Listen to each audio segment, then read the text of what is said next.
Setup কিন্তু পরিবর্তন করা পক্ষে নাই আমরা, বরং সেটা পরিবর্তন করলে আমাদের মনে সন্দেহ তৈরি হবে যে বিচারকে প্রভাবিত করার কোন চেষ্টা হচ্ছে কিনা, বরং ট্রাইব্যুনালের সক্ষমতা আরো কিভাবে বাড়ানো যায়। এবং কারণ আমরা দেখছি বিভিন্ন নিম্ন আদালত থেকে কিন্তু ফ্যাসিস্ট এবং হত্যা মামলার আসামি যারা তাদেরকে জামিন দেওয়া হচ্ছে। আবার আপনারা জানেন যে ভুয়া মামলাও হয়েছিল প্রচুর, এই ভুয়া মামলা কিন্তু এখন যারা সরকারি দল অর্থাৎ বিএনপি নেতাকর্মীরাই করেছে।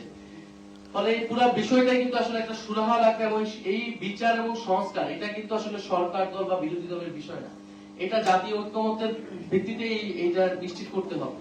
ফলে আমরা বিচার সংস্কার এবং এই দুর্নীতি প্রশ্নে আমরা কিন্তু বিন্দু পরিমাণ ছাড় দিব না। আদালত এই বিষয়ে অবশ্যই গণভোটের বা জনগণের পক্ষে রায়টা দিবে, গণঅভ্যুত্থানের পক্ষে। কারণ এটা কিন্তু যদি আপনি এই গণভোট বাতিল হয়ে যায় তাহলে কিন্তু এই নির্বাচনও প্রশ্নবিদ্ধ হবে। কারণ এই নির্বাচন আপনি কোন সংবিধান অনুসারে করেছেন? এই নির্বাচন তো সংবিধান অনুসারে এই সময় নির্বাচন হওয়ার কথা না, অন্তর্বর্তী সরকার হওয়ার কথা না, গণভোট কোনো কিছুই হওয়ার কথা না। বিদ্যমান সংবিধান তো আগের সংবিধান, এই সংবিধান অনুযায়ী আগের সরকার বহাল থাকার কথা। ফলে এই সবকিছুর বৈধতা একমাত্র হচ্ছে জুলাই গণঅভ্যুত্থান।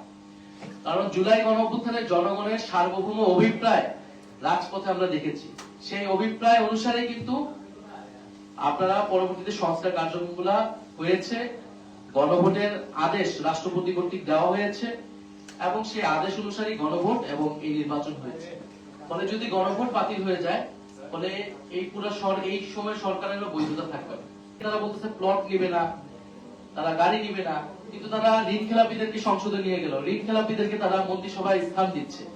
ফলে আপনি বৈধ সুবিধাকে অস্বীকার করে জনগণের সামনে সাজু সাজা হচ্ছে, কিন্তু অন্যদিকে কিন্তু ঋণ খেলাপি দুর্নীতিগ্রস্ত ব্যক্তিদেরকে বড় বড় বাজেটের মন্ত্রণালয় দেওয়া হচ্ছে, যাতে সেই সকল মন্ত্রণালয় থেকে দুর্নীতির সুযোগ তারা পায়।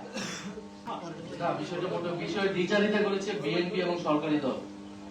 নির্বাচন কমিশন থেকে আমাদেরকে এবং সরকারের পক্ষ থেকে আমাদেরকে যে চিঠি পাঠানো হয়েছিল, সেই চিঠিতে 2টি শপথের কথাই বলা হয়েছিল। আমাদেরকে আহ্বান জানিয়েছিল 2টি শপথ নেওয়ার জন্য। আমরা সেই আহ্বানে গিয়েছি এবং আমরা আমাদের দায়িত্বটা পালন করেছি।